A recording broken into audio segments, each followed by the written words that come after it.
Hey everyone, just a quick reminder that Lash Boss Summit is taking place on April 25th through 27th in Austin, Texas this year. Standard tickets are $4.99 and VIP is $6.99, and you can get $100 off either ticket if you use code LashBossRadio. The agenda, tickets, and more are all on lashbosssummit.com, so check it out and enjoy today's episode. Hey everyone, welcome back to Lash Boss Radio. I'm Shelby, your host, and today I am joined by Shanice of True Lash Artistry over in Palm Beach, Florida.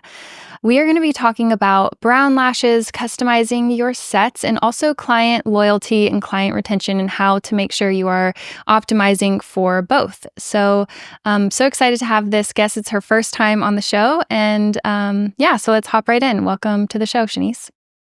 Hi. Hi. Thanks so much for coming on. I'm so excited to get to know you a little bit more.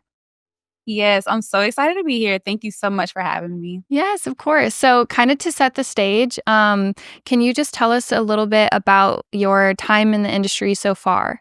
A little bit about my story.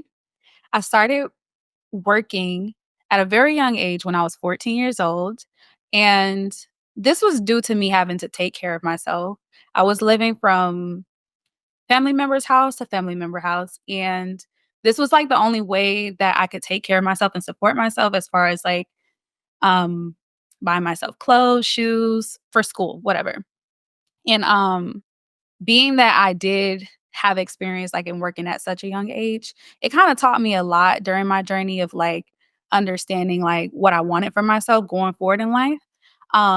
Especially due to the fact that some of those jobs I was let go from, some of those jobs I had to leave. And the fact that some of those jobs I was let go from, that those people could just take that away from me, it was like just very heartbreaking and very like, it was a lot for me, because that was all I had to take care of myself, and, it just helped me quickly realize that I couldn't rely on anyone, and I had to make something for myself. So, coming up to my senior year of high school, I, started searching online, like, "How can I work for myself? What can I do to, like, create something of my own?" And lash extensions popped up for me, and, right after graduation, I had an uncle who asked me what did I wanna do, and I told him that I saw lash extensions, and he was actually able to help me pay for my first lash training that I took in Atlanta, Georgia, and after taking my lash training, I quickly got started. Like, I didn't even, like, wait up on anything. I started practicing on mannequins. I started practicing on my mom, my aunts, and everything else, and, after that, I just started taking models, and I started to slowly but surely grow my business inside of my aunt's house at the time, where I, made the sacrifice to take out my bed and bring in a lash bed and a futon for me to sleep on, which was so crazy, but, it was so well worth it, and, I did that for about, I would say, 8 months or so until I moved into a salon where I did booth rental. From booth rental, I went into a shared space with another girl, and, from there, I was able to save enough to where I am now, and, in a private salon suite, so Wow. That's quite a journey. And shout out to your uncle for believing in you from the very beginning. That's amazing. yes, I'm so sure he's really proud of you now, especially. yes, definitely. It's definitely, very rewarding, so Mhm. I will say. I actually had a similar start to you. After I graduated from beauty school, I was working from home, and I did that in a couple different ways, like working from my mom's dining room, and then I had an apartment, and I started lashing from there too. It's something that it almost gives you this drive, right? To like, okay, you want to move out of that space, so you work extra hard to get to that next spot, and then you appreciate like, oh my gosh, I'm renting like a suite now, and it's just, even that much more meaningful whenever you started out working from home. It's yeah, so I totally remember how that was for me too. So, you said you're in a private space now. So is that, do you educate now as well? Well, That yeah, so I'm on the journey of establishing that for myself. cool. So yeah. Okay. Mhm. So now that you're in a suite, it's kind of like it's kind of two things. In the beginning, you're working from home. You're like, oh, my goal is just to get out of here and rent a Yeah. suite. But then you get the suite, and you're like, okay, now I have to make sure that I stay booked so I can afford this suite and the rent. That these suites are kind of expensive. So talk to me about how you like how you focus on client experience and client and retaining the clients that you have. I love this so much because I feel like that's something that just always came natural to me. Taking it back to, like I told you, I worked in a lot of service, like working regular jobs. So, like, for example, Starbucks, McDonald's, things like that. And I was just always the person known to be like greeting everyone, making everyone feel seen. Um, just I don't know, it just comes natural to me just to make people feel good. And I think that's a key point in client retention and like keeping your clients coming back. People are always going to remember the way that you make them feel. So it's like, So you just make sure that your clients feel very comfortable and just very good when they're in your space, and also at the same time I know that your skills are amazing, so they're staying for both parts, like the personal aspect of it and the soft skills just as much as the lash artistry. yes, definitely, because it goes hand in hand. Clients are going to appreciate the work that you give, but they are mainly coming for the experience. Like they want to feel good. The lashes, it provides that transformation, but the experience provides that inside feel that makes them, feel like they're in a safe space, and all the things. So give me an example of like what you should not do and what you should do with clients as far as like how to treat them and how to make them feel good and comfortable. So I'll start with what you should do. The first thing that comes to mind for me is their name.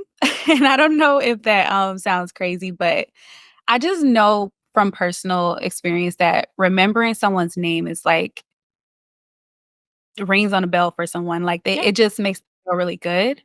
Um, so that's definitely number one thing that you should do. And also just prioritizing those touch points that's going to make them feel like they're having an experience. So that could be making sure that your room is clean, the ambiance is there, the vibe is set for them, as soon as they walk into the room. So some things you should not do is make it feel transactional. So like, for example, you don't want your client to feel like they're just another number. You want them to feel like when they walk into your room that they're valued. So like rushing through their appointment, booking your appointment back to back to where as soon as they're done, they're rushing out the door after they're paying you. That's something that they'll remember forever. So, Mhm. how I totally agree. This is something that, like in our salon, we talk about a lot because it should never, the clients should never be waiting in the lobby, and you come out and you're like, "Hey, you ready to go back?" And it's like, what? It should yeah, like always be like, "Hi, so and so, how are you? I'm ready for mhm, you. We can head on back now." Like, because it feels like you're genuinely excited to see them, and I feel like we've all experienced where you walking into any place of business, regardless of the industry, and the people are either very kind and warm and excited to see you, and some people look bothered or like mm, in the middle of something. And you're like, am I interrupting something? Like, should I go? Should I come back another time? Yeah. mhm, I think another thing too that this reminded me of is even just like in the service, making sure that it's about them and not yourself, right? Like some people talk in trauma dump and mhm, gossip and are so negative in their clients, and they don't realize that they are making, even if the client is saying, "Wow, that's crazy," and "No way," and asking more follow-up questions, it possibly is because the client's not wanting to make you feel bad, and like, right. I don't know, I just think that that's something too. I agree. I think, like you said, it's about them. It's about creating a space for them to feel comfortable to express themselves, whether that's them wanting to relax or even just talk. Like Yeah. I feel like there should be a boundary there Right. in some. Like, the Yeah. client should lead the way. The client should be the Yeah. one, like, if they're quiet, we shouldn't be, like, encouraging them to spill their whole life. If Yes, the exactly. client is wanting to talk about something going on, then let them, you know? I Mhm. had a hairstylist once who, um she would talk about herself the whole time, and it would always be about, like, the same stuff, and I would never really know what to say or what advice to give her because she clearly wouldn't take any advice, but it Mhm. kind of got exhausting, and I stopped going because I would go and she wouldn't even ask me if I or we were doing that day or what I wanted to change, and she would just be mixing the color, and I just felt like I had no room to say Right. anything, and she would just Mhm. start doing my hair, and I'd just be sucked into the negativity and the gossip, and I just wanted to what if I wanted to talk, you know? Right. Or what if I wanted to change something? And same thing with lashes, like, I really think that we should all be professionals first in saying, "Hey, how did you like your lashes? Did you like that new shape that we did last time? Did you wanna change up this or that?" And then, like, let them lead the way with the rest of the appointment, but, yeah, I completely agree that so much of client retention and loyalty has to do with the soft skills and not necessarily how great we did their lashes, you know? Absolutely. So, in a lot of episodes recently, the talk about customized sets and even brown lashes has really been like a top topic, especially going into this new year. We're starting to talk about what are the trends and what are we going to see more of. And this is said like almost every single episode. So, what is your take on that? I know that you are an advocate for both of those things too. So, what's your thoughts? Oh my goodness. This is so fun. This is such a fun question because I got into customized lashes, I wanna say maybe like 2, almost 3 years ago now, and I got into it because I realized that it goes hand in hand with the direction that I wanted to take my business, which is, just elevating it for my clients to have a luxury experience. So, when I think about customized lashes, I think about tailoring. I think about when you think about tailoring, you think about something being fit to something, right?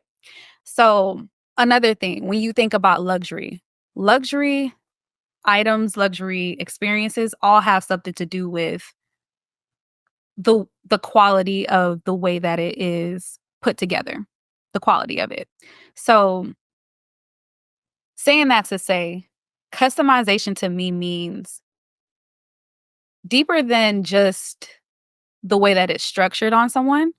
Um, It goes hand in hand for me with someone's personality. So, for example, I do a lot of natural lashes, and, my natural lashes fit the girlies who are into wellness, who are into, let's say, meditation. They like to live the soft life. And, I also have some clients who like the super dramatic lashes, and they are just a bold person. They have bold personalities, and, that's what customization means to me. Um and then as for the brown lashes, I just recently got into brown lashes, and granted, I was a little bit afraid of it at first because, I feel like with anything that's new, you get afraid. Like you're kinda like, "I don't know, this is unfamiliar." Um, but as I kinda just, like, leaned into it, I realized how much more soft and, like, um how much more of an enhancement it does for certain people who it fits for. Um And I don't know, I just think it's very beautiful. Yeah, I think. it's not as harsh, I feel, Yeah. and, black lashes Mhm. feel like I don't know, like, they just sometimes feel too harsh on some people, and just adding more choices for somebody is always, um, a good idea, I think, and having multiple shades of brown too. And I think color matching is something that has been on the rise recently. I think it was first introduced by Valencia, Minx by V, is the first Yes. person that I saw talking about it. Wow, Mhm. she's done a great job with that. But I think that in general, like if you just have one shade and it's black and then you come to your clients and you're like, "Actually, I now have all of these different ranges that we can choose from." I guarantee some people are gonna say, "Let's try this one," and be thankful that you brought additional choices in. I agree. I agree wholeheartedly because for example, I had a new client come in and it was like I believe I was her second experience. And that was around the time when I was first starting to use brown lashes. I was getting myself comfortable with it too as well. But just from looking at her the way her hair was, the way her eyes were, I was like, I don't feel like the black lashes will really enhance her. And I started talking to her. I started talking to her about the brown lashes. And we did the brown lashes. She loved it. It turned out beautiful. She was so happy. Like, she was so happy, and I just think that too, like, with what we were talking about, that goes along with the experience, and that builds that client loyalty, that client trust, because they're like, "Okay, she knows what she's talking about," and boom, you have a forever client. Yes, and, also, if you are somebody that's posting about, "This is what I did on this client because of this aspect about her," other people who see that are gonna be like, "Ooh, I wonder what she would choose for me. Like, I wonder what we could collaborate with and come up with for me and how we can enhance how I look," versus just seeing somebody's, like, one style all up and down their page. There's a lot of people that are gonna be like, "That's not my style, so that's not my lash artist." Right. The other thing about that too is the artist that has a lot of different choices, both in maybe color lashes or the type of sets that they can do, and they're constantly talking about different choices that they can make, different changes that they can make.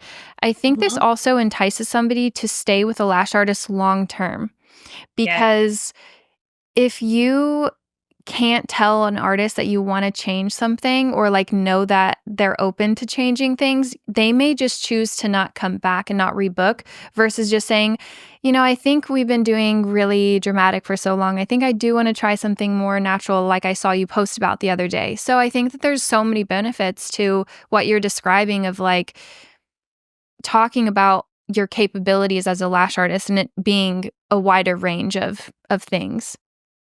So speaking about marketing yourself as an artist and your capabilities and all of that, um, how have you, like, what things do you do yourself to get new clients and attract the type of clients that you're wanting to work on?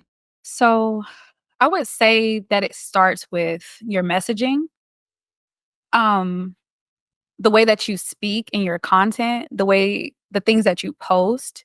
I think in the beginning of, like, figuring out your way of marketing, you would think, like, if you're posting educational content, then that will help you, build your clientele. And I say that from experience because I used to do that as well. I used to post, I use zero point 0.3, 0.5, and my clients don't know, they didn't know what I was talking about. And it all starts with the way that you put out your messaging to attract those potential clients. So for example, that would be telling them about the experience that they're gonna get, um, telling them the results, telling them the after, talking to them about things like that. I think your point of it is the goal is not to get as many clients in your door and be working the long hours, right? So getting clear with your messaging is gonna be that key thing that is gonna help you to not just be attracting just any and everyone, because the goal is you want to attract clients that you actually want to be servicing. And with that, saying all that to say, my main goal and the main thing that I want someone that's watching this to take away is to prioritize quality over quantity. In terms of, like, clients, like, not having to see hundreds of clients till you find the right one, but mostly, like, targeting the exact clients that you want to see so that you're not cycling through all of these people who aren't the right fit. Is that kind of what you're saying? From my experience, I would say when I was posting in a way that wasn't speaking to my ideal clients, I was attracting any and everybody. And that led me to like extreme burnout. And I think a lot of us experience burnout if we don't understand or don't learn how to understand how to market correctly, which is solely in the messaging. And when I was going through this, I almost gave up. I almost closed down my business. I was like overwhelmed. I had a lot of anxiety, depression. I was overeating, just all of the things that that are not good and not great for long-term stability. And it wasn't until I learned, like I said, the marketing part of it, to where I started to be able to attract those clients that respected my time, just as well as I respected theirs. They didn't blink an eye when I told them my prices, all of those things, like, it matters, especially when you're trying to build something that is gonna take care of you for the rest of your life.